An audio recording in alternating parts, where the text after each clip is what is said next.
Auto immune disorders होते क्या? ये जो हमारी इम्यून सिस्टम है वो हमारे बॉडी के जो सेल्स हैं, प्रोटीन्स हैं, उन्हीं को आइडेंटिफाई करना बंद कर देती है। महिलाओं में ऑटो इम्यून डिसऑर्डर्स बहुत तेजी से बढ़ रहे हैं, बहुत ज्यादा। मेल्स में भी बढ़ रहे हैं, फीमेल्स में भी बढ़ रहे हैं, लेकिन जितने भी ऑटो इम्यून डिजीजेज हैं वो फीमेल्स में ज़्यादा कॉमनली देखने को मिलते हैं। क्या ये उम्र के साथ बढ़ती हुई बीमारी है या बच्चों में भी ये देखी जा रही है? देखिए, ऑटो इम्यून डिजीजेज किसी भी उम्र में हो सकती हैं और नवजात शिशु में भी हो जाती हैं। जोड़ों में या जॉइंट्स में अकड़न महसूस होने लगती है और कहा जाता है कि अर्थराइटिस का स्टार्टिंग पॉइंट है ये। जॉइंट में पेन का वजह कुछ डेफिशिएंसीज भी हो सकते हैं बॉडी में। कॉमन है विटामिन डी डेफिशिएंसी। नमस्कार, आप देख रहे हैं टोटल हेल्थ पॉडकास्ट और मैं हूं आपके साथ भावना नैयर। यहाँ हम बात करते हैं आपकी सेहत की, आपकी जिंदगी की और उन सवालों की जिन्हें हम अक्सर नजरअंदाज कर देते हैं। क्या आपको अक्सर जोड़ों में दर्द रहता है? सुबह उठते ही शरीर जकड़ा हुआ महसूस होता है या बिना वजह थकान, बाल झड़ना, त्वचा पे रैशेस? कहीं ये सिर्फ थकान नहीं बल्कि ऑटो इम्यून बीमारी का संकेत तो नहीं?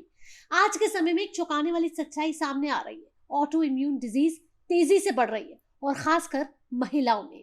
आज हमारे साथ देश की जानी मानी विशेषज्ञ हैं डॉक्टर उमा कुमार हैं, जो all India institute of medical sciences में र्यूमेटोलॉजी विभाग के साथ जुड़ी हुई हैं। उसको हेड कर रही हैं। बहुत बहुत स्वागत है डॉक्टर कुमार आप। Thank you so much for having me here. सबसे पहला सवाल यही कि बॉडी के ऑर्गन्स खुद बॉडी के ऊपर कैसे अटैक करने लगते हैं? हमें तो मालूम ही नहीं कि ऑटो इम्यून डिजीजेज इतनी तेज़ी से बढ़ रही हैं और भारत में लगातार इसके मामले ज़्यादा बढ़ते जा रहे हैं। कैसे, ज़रा समझाइए, ऑटो इम्यून डिसऑर्डर्स होते क्या है? देखिए, हमारी एक स्वरक्षा प्रणाली होती है जिसे हम इम्यून सिस्टम कह देते हैं, और उसका काम होता है कि फॉरेन इन्वेडर्स से हमें प्रोटेक्ट करना। अपने सोल्जर्स को ध्यान रख लीजिए कि वो फॉरेन इन्वेडर से हमें प्रोटेक्ट करते हैं। लेकिन कभी कभी ये जो हमारी इम्यून सिस्टम है वो हमारे बॉडी के जो सेल्स हैं, प्रोटीन्स हैं, उन्हीं को आइडेंटिफाई करना बंद कर देती है। वो भूल जाती है कि यह हमारे हैं, और इस पूरे प्रोसेस में बाहरी तत्वों को बाहर निकालने के साथ साथ अपने शरीर के जो ये ऑर्गन्स हैं या सेल्स कह लीजिए, प्रोटीन्स कह लीजिए, उनको भी डैमेज करना शुरू कर देती है। तो हम इसको कह देते हैं कि किसी इंडिविजुअल में ऑटो इम्यून स्टेटस या कंडीशन की शुरुआत हो गई, या ऑटो इम्यून डिजीज़ डेवलप हो गया अगर मैनिफेस्ट कर देता है इंडिविजुअल। तो कहते हैं ना कि टिश्यूज़ ही आपके काम कर नहीं रहे और जो भी हमको बीमारियां हो रही हैं उसको अटैक करने की बजाय, उससे लड़ने की बजाय आपको वो बीमारियां खुद ही लगती जा रही हैं। देखिए, ऐसा होता है कि जैसे मान लीजिए कोई बैक्टीरिया है, उसका इन्फेक्शन हुआ, तो बैक्टीरिया का कोई कंपोनेंट, एक उसका कोई तत्व हमारे जो बॉडी के सेलुलर प्रोटीन्स हैं उनके से सिमिलर है, तो वो जो इम्यून सिस्टम है वो आइडेंटिफाई नहीं कर पाएगा कि कौन सा हमारा है, कौन सा foreign. We call it molecular mimicry. तो उसमें दोनों को डैमेज होगी। मतलब बैक्टीरिया तो किल होगा, लेकिन उसके साथ साथ जो बॉडी की ऑर्गन्स हैं उनको भी डैमेज होगी। इसके अलावा जहाँ पर इन्फेक्शन है उसको जब बॉडी का इम्यून सिस्टम किल कर रहा है तो कुछ जो चीज़ें निकलेंगी इस पूरी प्रोसेस में, इन्फ्लेमेटरी प्रोसेस में, उसमें क्या होगा कि जो नॉर्मल टिश्यूज़ हैं वो भी डैमेज होंगे। तो उसकी वजह से भी, और जो हमारा सेल होता है उसके सारे जो इंग्रेडिएंट्स हैं, बहुत ही आम भाषा में कहना चाहूँगी, वो सारे एक्सपोज नहीं होते इम्यून सिस्टम को। लेकिन जब सेल डैमेज होता है तो वो भी जब बाहर आए तो हमारी जो इम्यून सिस्टम है वो आइडेंटिफाई नहीं कर पाई, क्योंकि उसको एक्सपोजर हुआ ही नहीं उन चीज़ों का, और वो उनके खिलाफ उसने काम करना शुरू कर दिया, ऐसा समझ के कि बाहर की चीज़ है। और इस पूरे प्रोसेस में ऑटो इम्यूनिटी डेवलप हो गई। और ये ऑटो इम्यूनिटी किस ऑर्गन की डेवलप हो रही है उस पर डिपेंड करता है कि डिजीज़ के मैनिफेस्टेशन क्या होंगे। अगर ये ब्रेन के अगेंस्ट हो रही है तो उससे related encephalitis, auto immune encephalitis एक कंडीशन हो जाती है। दूसरा, अगर लंग्स में हो रही है तो लंग के बहुत सारे ऑटो इम्यून कंडीशन हो जाते हैं। जॉइंट्स में हो रही है तो जॉइंट्स में इन्फ्लेमेशन हो जाता है जिसे हम आर्थराइटिस कह देते हैं। और बहुत सारे ऑटो इम्यून कंडीशंस होते हैं, जैसे कि रूमेटॉइड आर्थराइटिस आपने सुना होगा, SLE, स्क्लेरोडर्मा, IgG4 डिजीज़ेस, इसका बहुत ज़्यादा आजकल बात हो रही है। तो बहुत सारी बीमारियां हो जाती हैं, और यहाँ पर होता यह है कि देखने में मिलाई बीमारियां बढ़ती जा रही हैं, और कोविड के बाद तो और ज़्यादा देखने को मिल रही हैं। और कहीं ना कहीं समझा जा रहा है कि जो हमारे वातावरण में चेंजेस आ रहे हैं उसकी वजह से ही बीमारियां हो रही हैं। जैसे एयर पोल्यूशन है, तो जो हम बैड एयर इनहेल कर रहे हैं तो हमारे जो एयरवेज हैं उनके जो सेल्स हैं उनको वो डैमेज कर रही है और उसकी वजह से ऑटो इम्यूनिटी डेवलप हो रही है। दूसरा, जो हम खा रहे हैं, तो गट माइक्रोबायोम, हमारे इंटेस्टाइन में एक स्पेशल काइंड का माइक्रोबायोम है, कुछ बैक्टीरियाज होते हैं जो बहुत बेनिफिशियल होते हैं, वो अल्टर हो रहा है। जो जंक फूड, फास्ट फूड या जो भी चीज़ें इस तरह की खाई जा रही हैं जो हमारे लिए सूटेबल नहीं है, तो वो एक कारण माना जा रहा है ऑटो इम्यूनिटी का। इसके अलावा कहते थे something is called hygiene hypothesis, जहाँ पे पहले क्या होता था, जब बच्चा बाहर खेलने जाता था, एक्सपोज होता था बहुत सारे प्रकार के माइक्रोब्स से, मिट्टी में खेलता था, तो उसकी वजह से बॉडी रिकॉग्नाइज करने लगती थी उनको कि ये एक पार्ट ऑफ लाइफ है, नॉर्मल है। अब क्या हो रहा है कि इतनी ज़्यादा हाइजीनिक कंडीशन में रखा जाता है, तो उसकी वजह से क्या हो रहा है, जब बड़े होते हैं तो उन चीज़ों से एक्सपोज तो होते ही हैं, लड़ने की क्षमता कम हो जाती है, उससे तो इन्फेक्शन हुआ। लेकिन वही होता है कि फिर वो जो molecular mimicry, by standard effect और ये सारी जो चीज़ें होती हैं, उससे ऑटो इम्यूनिटी डेवलप हो रही है। तो ऑटो इम्यून डिजीज़ेस बहुत ज़्यादा बढ़ रहे हैं सोसाइटी में। बिल्कुल, आपने बहुत सारे डिसीजेस की बात करी जो ऑटो इम्यूनिटी में आती है। आखिरकार शुरुआत कहाँ से होती है, पता कैसे चलता है और बॉडी में क्या चेंजेस दिखने शुरू होते हैं? नहीं, अगर सब क्लिनिकल ऑटो इम्यूनिटी है, जैसे कि हमने एक स्टडी की थी दिल्ली में, जो पॉपुलेशन 10 ईयर्स से ज़्यादा दिल्ली में रह रहे थे लोग और वो हेल्दी थे, उनमें कोई लक्षण नहीं थे, लेकिन जब हमने देखा एक कुछ इन्फ्लेमेटरी मार्कर्स होते हैं, जैसे ESR है, CRP है, कुछ साइटोकाइंस होते हैं, इसके अलावा कुछ ऑटो एंटीबॉडीज़ जो सरोगेट मार्कर्स कहे जाते हैं ऑटो इम्यून डिजीज़ेस के, जब हमने देखा तो हमें मिला 18% नॉर्मल हेल्दी इंडिविजुअल्स में ऑटो एंटीबॉडीज़ कुछ पॉजिटिव थे, लेकिन उनको डिजीज़ नहीं थी। और एक चीज़ और भी पाई थी उसमें कि जो मेन रोड के पास रह रहे थे इंडिविजुअल्स, उसमें ज़्यादा कॉमनली देखने को मिली थी वो चीज़ें। तो और कहते हैं कि आपका घर या आपका वर्क स्टेशन अगर मेन रोड के पास है तो उसको भी एक सरोगेट माना जाता है एयर पोल्यूशन का, राइट? तो ज़रूरी नहीं है कि किसी को ऑटो एंटीबॉडीज शरीर में प्रेजेंट हैं तो इसका मतलब उसको डिज़ीज़ है। और मैं ये ज़रूर कहना चाहूँगी कि जो ऑटो इम्यून डिजीज़ेज़ होते हैं वो उनके क्लिनिकल मैनिफेस्टेशंस होते हैं, और हमारे मेडिकल प्रैक्टिस में they are the diagnosis of exclusion. That means कि और सारी कंडीशंस भी हमें अपने माइंड में रखने पड़ते हैं, इन्फेक्शंस, मेलिग्नेंसी, मेटाबॉलिक डिसऑर्डर्स और बाकी की चीज़ें, बिफोर वी से दैट नहीं ये ऑटो इम्यून डिजीज़ ही है। क्योंकि ऑटो इम्यून डिजीज़ होते हुए हो सकता है ऑटो एंटीबॉडीज़ पॉजिटिव ना हो, और ये हो सकता है कि वो पॉजिटिव हो लेकिन ऑटो इम्यून डिजीज़ ना हो। और बहुत रोचक जानकारी आप दे रही हैं। इसके साथ मैं आपसे ये भी पूछना चाहूँगी, आपने ESR की बात करी, आपने CRP की बात करी। हम ये ब्लड टेस्ट तो करा लेते हैं और कभी कभी ESR हमारे बड़े आते हैं, CRP बड़े आते हैं, हमें पता ही नहीं चलता कि ये क्या है। हमारे दर्शकों को बड़े ही सरल भाषा में बताइए कि अगर ये ESR अगर एक हाई रेंज में आ रहे हैं या CRP अगर आपकी इस रेंज से ज़्यादा आ रही है तो क्या ये खतरा है? नहीं, देखिए, आप कराएंगे क्यों ESR CRP? अगर कोई प्रॉब्लम है तभी कराएंगे और तभी कराना चाहिए, क्योंकि ये दोनों ही मार्कर बिल्कुल स्पेसिफिक नहीं है कि अगर आपके ये बढ़े हुए हैं तो 100% आपको बीमारी है। जैसे मैंने कहा कि हमारे 87% लोगों में इन्फ्लेमेटरी मार्कर्स बढ़े हुए आए जी, तो उसका मतलब ये हुआ कि कोई भी इरिटेंट जब हमारे बॉडी में जाता है तो वो कुछ चेंजेस पैदा करता है, जो कि लो ग्रेड इन्फ्लेमेशन हो सकता है बॉडी में, लेकिन वो मैनिफेस्ट नहीं कर रहा है विद एनी सिम्टम। लेकिन जो लो ग्रेड इन्फ्लेमेशन है वो शरीर के अंदर प्रोटेक्टिव भी माना जाता है और बहुत ज़्यादा दिन तक अगर चला रहता है तो बीमारी भी कर देता है। तो मैं लोगों को ये कहना चाहूँगी कि डॉक्टर्स ESR और CRP को ट्रीट नहीं करते, वो आपके बीमारी को ट्रीट करते हैं। लेकिन आपने अगर किसी वजह से ये जांचें कराई हैं तो आप डॉक्टर को कंसल्ट कर लें, वो बताएगा कि आपको बीमारी है या नहीं है। क्योंकि ESR बढ़ने के बहुत सारे कारण होते हैं। आपने क्या खाया उससे भी ESR ऑल्टर हो सकता है। आप किस माहौल में रह रहे हैं, आपने अल्कोहल लिया, आपने स्मोकिंग किया, आपको एनीमिया है, तो बहुत सारे फैक्टर्स होते हैं जिसमें ESR बढ़ा हुआ मिल जाता है। तो और शुरुआत में डॉक्टर साहब हमने ये भी बात करी कि महिलाओं में ऑटो इम्यून डिसऑर्डर्स बहुत तेज़ी से बढ़ रहे हैं, बहुत ज़्यादा। ऐसा क्यों? क्योंकि प्रेगनेंसी में भी हम देखते हैं फिर हार्मोनल चेंजेस होते हैं। सो क्या ये मेजर कारण है या फिर इसको भी इन्वायरमेंटल फैक्टर्स के साथ जोड़ा जाए? नहीं देखिए, महिलाओं में कॉमनली देखने को मिलते हैं और जो बढ़ रहे हैं वो दोनों में बढ़ रहे हैं, मेल्स में भी बढ़ रहे हैं, फीमेल्स में भी बढ़ रहे हैं। लेकिन जितने भी ऑटो इम्यून डिजीज़ेज़ हैं वो फीमेल्स में ज़्यादा कॉमनली देखने को मिलते हैं। और उसकी वजह है क्योंकि जो इम्यून रिलेटेड जीन्स होते हैं वो एक्स क्रोमोसोम पे लोकेटेड होते हैं।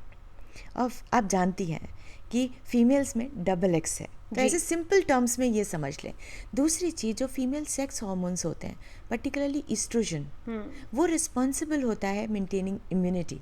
इसीलिए जैसे जैसे किसी भी वुमेन की एज बढ़ती है तो वो जो रेशियो है मेल इज़ टू फीमेल वाला वो नैरो होता जाता है, और एक पॉइंट पे पोस्ट मीनोपॉजल विमेन है जाके वो इक्वल भी हो जाता है मेल जी। एंड फीमेल में कुछ डिजीज़ेस के लिए।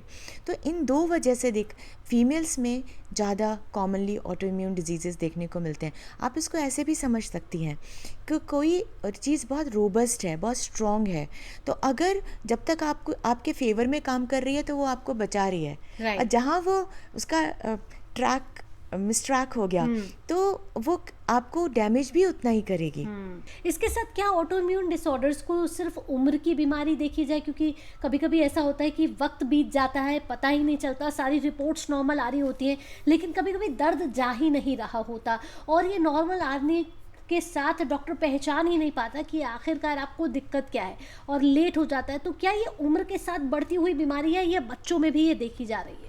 देखिए, ऑटो इम्यून डिजीज़ेस किसी भी उम्र में हो सकती हैं और नवजात शिशु में भी हो जाती हैं, क्योंकि मदर्स में अगर ऑटो एंटीबॉडीज़ हैं तो वो प्लेसेंटा को क्रॉस करके बेबी में चली जाती हैं।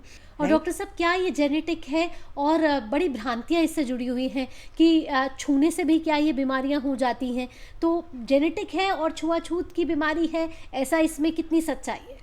नहीं देखिए, छुआछूत की बीमारी ये नहीं है और हेरिडिटरी भी नहीं है, यानी कि माँ से बच्चे में चली जाएगी, फादर से बच्चे में चली जाएगी। लेकिन हाँ, कुछ जीन्स होते हैं जो प्रीडिस्पोज करते हैं। जी। जैसे मैं आपको बताऊं कि HLA-B27 एक टेस्ट होता है जो जेनेटिक मार्कर है स्पॉन्डाइलोआर्थराइटिस का। अगर वो पॉजिटिव है, नॉर्मल 5 to 7% पॉपुलेशन में पॉजिटिव होता है, उनमें से सिर्फ 2% लोगों को बीमारी होती है, अगर होती है, 100% को नहीं होती। तो ये बताता है कि जो जेनेटिक मेकअप है वो सिर्फ 30 to 40% ही कंट्रीब्यूट करता है इन बीमारियों के होने में, और 60 to 70% रोल एनवायरमेंटल फैक्टर्स का होता है। और एनवायरमेंटल फैक्टर्स की अगर हम बात करें तो कोई भी वातावरण जिसमें हम रह रहे हैं, और सबसे इम्पॉर्टेंट स्मोकिंग, बिल्कुल। टोबैको एक बहुत इम्पॉर्टेंट फैक्टर है ऑटो इम्यून बीमारियों को करने में, उनको बढ़ाने में। और अगर दवा चल रही है तो उस दवा का असर ना आए, उसका एक बहुत बड़ा कारक है। दूसरी बिल्कुल। चीज़ एयर पोल्यूशन, PM 2.5 का कॉन्सेंट्रेशन। बिल्कुल। तीसरी चीज़ जो हम ओबेसिटी को भी एक रिस्क फैक्टर माना जा रहा है, क्योंकि ओबेसिटी भी बॉडी में एक kind of chronic inflammatory state पैदा करके रखती है। लैक ऑफ फिजिकल एक्टिविटी, उस ऑब्वियसली उससे ओबेसिटी होगी। जो हम जंक फूड खाते हैं, जी। फास्ट फूड खाते हैं, प्रोसेस्ड फूड खाते हैं, वो भी एक इम्पॉर्टेंट फैक्टर माना जाता है इन चीज़ों का। जो हमारा फूड प्रोडक्ट्स हैं उसमें जो केमिकल्स हैं, जो उसमें पेस्टिसाइड्स हैं, वो भी कॉज करते हैं रिकरेंट इन्फेक्शंस। अगर मान लीजिए किसी का वैक्सीनेशन नहीं हुआ प्रॉपर्ली तो एक उसको जल्दी इन्फेक्शन होने के चांसेस होते हैं। डॉक्टर साहब, आजकल एक स्लीप पैटर्न हमारा बिल्कुल भी रेगुलर नहीं है। हम 8 से 9 घंटे की स्लीप तो ले ही नहीं पाते हैं। साथ ही साथ स्ट्रेस हमारा रूटीन का एक हिस्सा बन चुका है। तो क्या ये दोनों पैटर्न्स भी ऑटो इम्यून डिसऑर्डर्स को बढ़ावा देने में एक बड़ा फैक्टर रोल प्ले करते हैं? जी बिल्कुल, जैसे मैंने कहा कि कोई एक इम्पॉर्टेंट फैक्टर नहीं होता, बहुत सारे फैक्टर्स जब जुड़ जाते हैं तो जी। बीमारी होती है। और क्रॉनिक स्ट्रेस एक बहुत इम्पॉर्टेंट फैक्टर है ऑटो इम्यूनिटी कॉज करने के लिए। अब वो क्रॉनिक स्ट्रेस किसी भी वजह से हो, lack of sleep obviously chronic stress पैदा करती है जी। बॉडी में, कि हम बहुत ज़्यादा नेगेटिविटी में अगर रहते हैं, डिप्रेशन में रहते हैं, खुश नहीं रहते, तो वो भी ऑटो इम्यूनिटी की स्टेट पैदा कर जाती है। कोलेस्ट्रॉल की जो दवाइयाँ दी जाती है, कभी कभी क्या होता है डायबिटिक के या हाइपरटेंसिव के पेशेंट्स को बड़े कोलेस्ट्रॉल की दवाइयाँ लंबे समय तक वो खाते रहते हैं तो भी उनको जोड़ों में या जॉइंट्स में अकड़न महसूस होने लगती है और कहा जाता है कि अर्थराइटिस का स्टार्टिंग पॉइंट है ये। नहीं देखिए, जो दवाइयाँ दी जाती हैं, स्टैटिन्स कह देते हैं उनको, उनका एक एडवर्स इफेक्ट होता है जो मायोसाइटिस करती हैं, यानी कि मसल्स में वीकनेस आनी शुरू हो जाती है, that is also a kind of arthritis in layman terms, right. But वो मायोसाइटिस होती है, इसे वेरी वेल नोन कि दवा लेते ही मसल्स में पेन शुरू हो गए, वी कॉल इट मायल्जिया। और दूसरा ये कि जॉइंट में पेन का वजह कुछ डेफिशिएंसीज भी हो सकते हैं बॉडी में। कॉमन है विटामिन डी डेफिशिएंसी। जी। अगर किसी को विटामिन डी डेफिशिएंसी है तो उसकी मैनिफेस्टेशन हो सकती है कि उसके जॉइंट्स में पेन शुरू हो गया, बहुत इनएक्टिव, थोड़ी बहुत स्टिफनेस आनी शुरू हो गई उसको, और उससे जो इम्यूनिटी है वो भी अफेक्टेड हो जाती है। तो विटामिन डी बहुत इम्पॉर्टेंट विटामिन है इवन इम्यून स्टेटस को मेंटेन करने में इंडिविजुअल्स के। बिल्कुल। साथ ही एक चीज़ ये भी है कि आप पहचाने कैसे कि रूमेटाइड अर्थराइटिस है आपको, क्या कोई टेस्ट अवेलेबल है, और साथ ही साथ इसके ट्रीटमेंट की भी बात करते हैं। कहा जाता है कि अगर आपको रूमेटाइड अर्थराइटिस है तो जीवन भर आपको दवाइयाँ लेनी पड़ेंगी। इसमें भी क्या कोई ऐसा है कि ये कोई मिथ है या सच में ऐसा है कि जीवन भर आपको दवाइयाँ लेनी पड़ती हैं?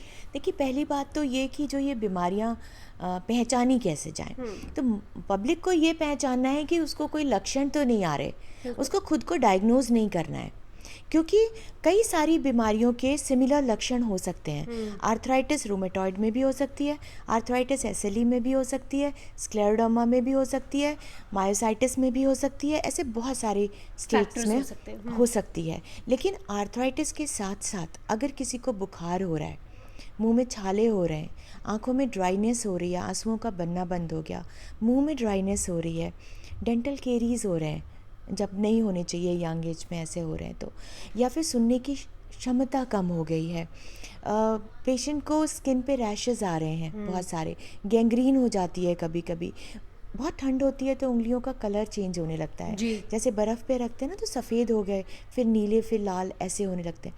फटीग हो रहा है बहुत ज़्यादा, सब कुछ ठीक है, कुछ नहीं पता, लेकिन बहुत थकान रहती है। फ्रॉदी यूरिन में झाग आ रहे हैं, टेस्ट कोई हुआ उसमें पता चला कि किडनी फेल हो गई है और कोई मैनिफेस्टेशन ही नहीं था, सीवियर अनीमिया हो रहा है किसी को, या फिर लेडी है उसको रिकरेंट अबॉर्शंस हो रहे हैं। ऐसे बहुत एक लंबी फहरिस्त है लक्षणों की, और इन लक्षणों के बेसिस पे डॉक्टर डायग्नोज करते हैं कि मरीज को क्या बीमारी हो सकती है, और सारे टेस्ट एक में ऑर्डर नहीं किए जाते। अगर मैंने सोचा कि रूमेटॉइड है तो मैं सिर्फ रूमेटॉइड फैक्टर और एंटी सीसीपी 2 टेस्ट ऑर्डर करूँगी, ANA नहीं करूँगी, एंका नहीं करूँगी, HLA नहीं करूँगी, क्योंकि अगर कर दिया हम तो हो सकता है ANA भी पॉजिटिव आ जाए, हो सकता है HLA भी पॉजिटिव आ जाए, तो हम लेबल क्या देंगे, सब कुछ तो पॉजिटिव आ गया।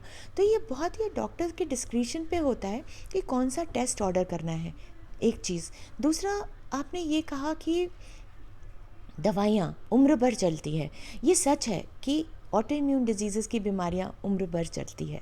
कुछ गठिया होती हैं जिनकी दवाएं बंद हो सकती हैं, जैसे गाउटी आर्थराइटिस है, हो सकता है उसमें दवा बंद हो जाए, लेकिन अगर किसी को रूमेटॉइड आर्थराइटिस है तो बहुत लंबे समय तक दवा लेनी पड़ेगी, उम्र भर चलेगी। साथ साथ पोस्ट वायरल इन्फेक्शंस की बात करते हैं। पोस्ट वायरल इन्फेक्शंस में हमने देखा है कि सिम्टम्स जो है एग्रीवेट कर जाते हैं, और कहीं ना कहीं बहुत टेम्परेरी फेस के लिए आर्थराइटिस जैसे फैक्टर्स या फिर सिम्टम्स दिखने लगते हैं। ये कितना मतलब सीरियस कारण हो सकता है? देखिए, इसका एग्जाम्पल मैं देना चाहूँगी चिकनगुनिया फीवर से। तो चिकनगुनिया में क्या होता है, लोगों के जोड़ों में बहुत दर्दें होती हैं अक्यूटली जब वो उसको फीवर होता है, लेकिन सबको वो क्रॉनिक नहीं होता। कहते हैं 3 to 5% लोगों में क्रॉनिक मस्कुलोस्केलेटल प्रॉब्लम्स हो सकते हैं।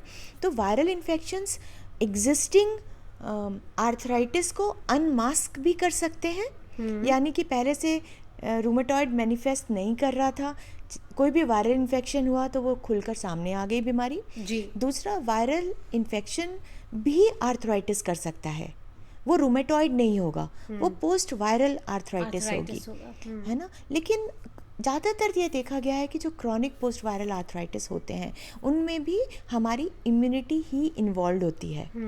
इम्यूनोलॉजिकल जो स्टेटस है बॉडी का वो रोल प्ले करता है, तो उनकी जो दवाइयाँ हैं काफ़ी कुछ सिमिलर हो जाती हैं ऑटो इम्यून आर्थराइटिस के ट्रीटमेंट से। डॉक्टर साहब, एक और सवाल ये है कि आजकल क्योंकि पेन लिंगर ऑन करता है या हम उसको नज़रअंदाज करते हैं, तो हम खुद से सेल्फ मेडिकेशन ले लेते हैं और उसके कई दुष्परिणाम हो जाते हैं। और फिर दूसरी तरफ ये है, सोशल मीडिया पे जाइए, तमाम चीज़ों के आपको देसी इलाज मिल जाएंगे। आप अदरक ले लीजिए, अलसी के बीज ले लीजिए, आपको अर्थराइटिस नहीं होगा, आप ये खा लीजिए, आपको ये नहीं होगा। ये कितना कारगर है? देखिए, अदरक ले लिया, अलसी के सीड ले लिए, या जो भी आप लेते हैं, रागी यूज़ करते हैं, तो वो उसमें गलत नहीं है, वो न्यूट्रिशियस है जी। वो आपको हेल्दी रखेगा। जब आप हेल्दी रहोगे तो बीमारियां नहीं होंगी। जिन भी बीमारियों की हम बात करें, और आप इमेजिन करिए रिस्क फैक्टर्स, है ना, कि स्मोक ना करें, या फिर हम कहते हैं ओबेसिटी ना होने दें, जी। तो ये सारी चीज़ें कहीं ना कहीं हमारे इम्यून स्टेटस को बूस्ट करती है। फिज़िकल एक्टिविटी हुई, योगा हुआ, मेडिटेशन हुआ, राइट। लेकिन अगर किसी को डिजीज़ हो गई है जी, तब तो डॉक्टर के पास ही जाना है, जो उसका कहना चाहिए डेफिनेटिव ट्रीटमेंट अवेलेबल है, जिसके सपोर्ट में साइंटिफिक डेटा अवेलेबल है, वो इलाज करना चाहिए जिससे वो ठीक हो जाए।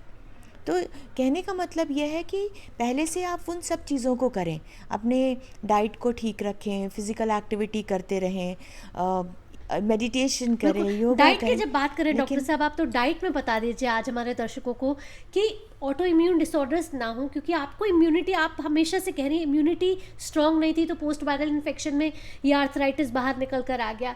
इम्यूनिटी स्ट्रांग करने के लिए क्या खाएं? देखिए, इम्यूनिटी को नॉर्मल रखने के लिए मैं स्ट्रॉन्ग वर्ड भी नहीं यूज़ करना चाहूँगी, क्योंकि नॉर्मल कैसे रखें, हमेशा नॉर्मल सी की बात करनी है।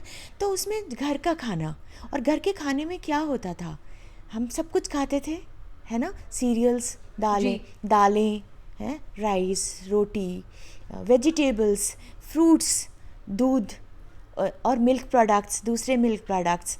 तो कुछ स्पेशल नहीं खाना है कि कोई इम्पोर्टेड सी चीज़ खानी है आपको, जिससे, या फूड सप्लीमेंट लेना है जिससे कि आपकी इम्यूनिटी बूस्टर का काम करेगा। जितने सप्लीमेंट्स हैं वो उन लोगों के लिए बने हैं जो किसी वजह से अपने डाइट को नहीं ले पाते, जो उनके लिए एक्सपेक्टेड है जी, और या फिर जो बीमार है, जितना उसको खाना चाहिए वो नहीं खा पा रहा है किसी वजह से। और आपके डिपार्टमेंट ने एक बड़ी अच्छी रिसर्च करी है योग पर।